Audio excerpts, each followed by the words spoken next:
Hello students, we're going to start with lesson 4, transforming quadratic graphs. Make sure you have your note packet out, page 19. Your objectives: given a quadratic function f of x equals x squared, students will be able to identify the effect on the graph of replacing f of x by f of x plus k, or k of f of x, or f of kx, and f of x plus k for specific values of k, both positive and negative. Transformation. So if we take a look at these transformations, we are showing you each one of these steps.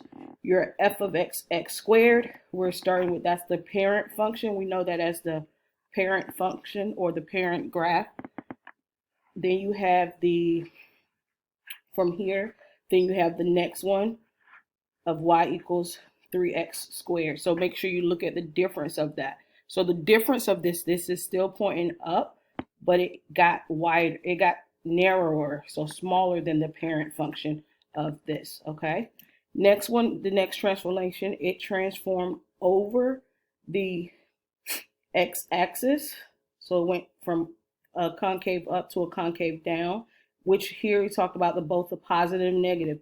The concave up is your positive y equals x squared, but the concave down is your y equals negative x squared.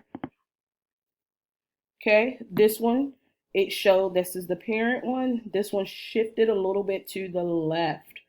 Okay, so it was a shift of that transformation. So you're looking at your key concepts. You're going to rely heavily on your key concepts here. Your translation, these are the four segments we talked about in the objective. If it translates h to the left, that means you're going to use the f of x plus h. If it goes to the right, you do the negative h. Okay, if it translate up, translate k up, it's f of x plus k. If it goes down, f of x minus k. Your reflections, if it's a negative reflection, is going to go across the x-axis, like our example earlier. If it's a f of negative x, it goes across the y-axis. Okay, then you have your scaling. Kf of x, that means k is going to be narrow, it's going to get smaller. And 1k f of x, it means it's going to get wider. It's going to spread it a little bit further. Okay, let's go into some real world connections. Engineers use quadratic functions when determining the area needed for a building. Economists use quadratic functions when calculating economic growth. Sample problem 1. Excuse me. Sample problem 1.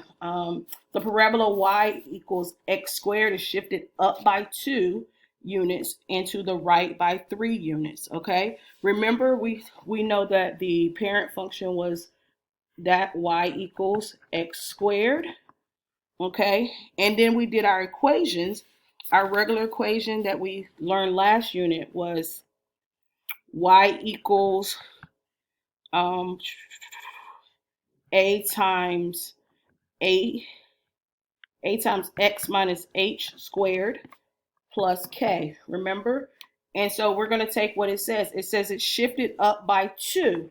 So that means that will be your k, right? So it shifted up, that will be your k. And then it shifted to the right, that will be your h. Remember, we did the ordered pair, h comma k. We're going to plug it in here in your equation. So now you have y equals a times x minus what h was for this one is to the right 3 squared, and it shifted up, so plus 2 units, right? So that becomes what we have. So therefore we have x minus 3 squared plus 2. So that will be what this equation would be. If you want, we have y, so that'd be y equals that right there will be your answer here. And that's in our, that original equation was your vertex form equation. Okay.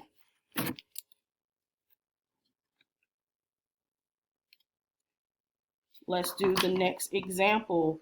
The next example, we're going to do it in the same vertex form equation where we had, they use f of x, so let's use f of x equals a times 8x minus h squared plus 2 plus k. All right, so how do we do this problem? We know that it says f of g can be thought of as translated, which means it's shifted from that. So f of x is x squared. This is the original problem here.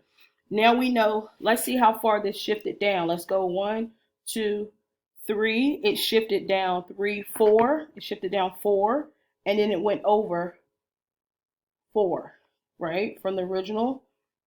Okay, so therefore we have f of x equals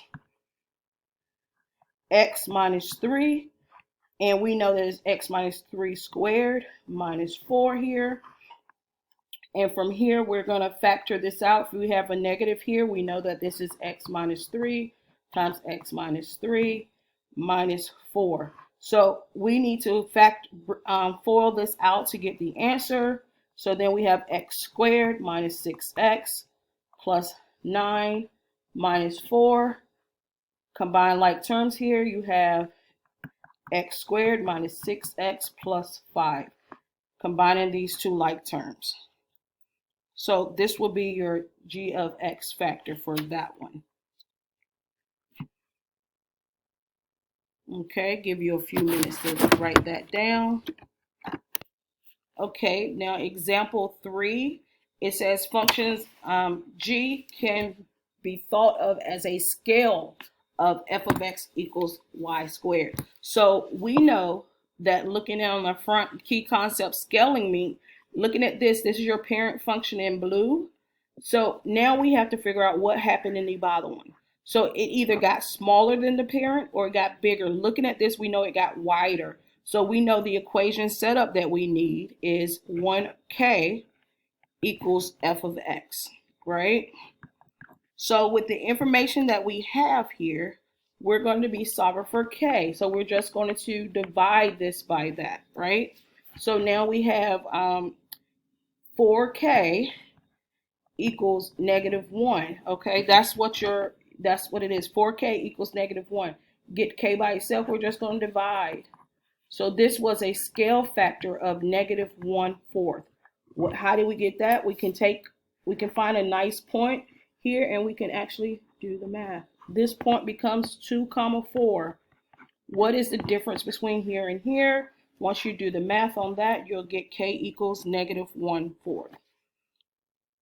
As always, remember you need to do your summary, a minimum of 2 sentences, and then you'll be ready to start the practice.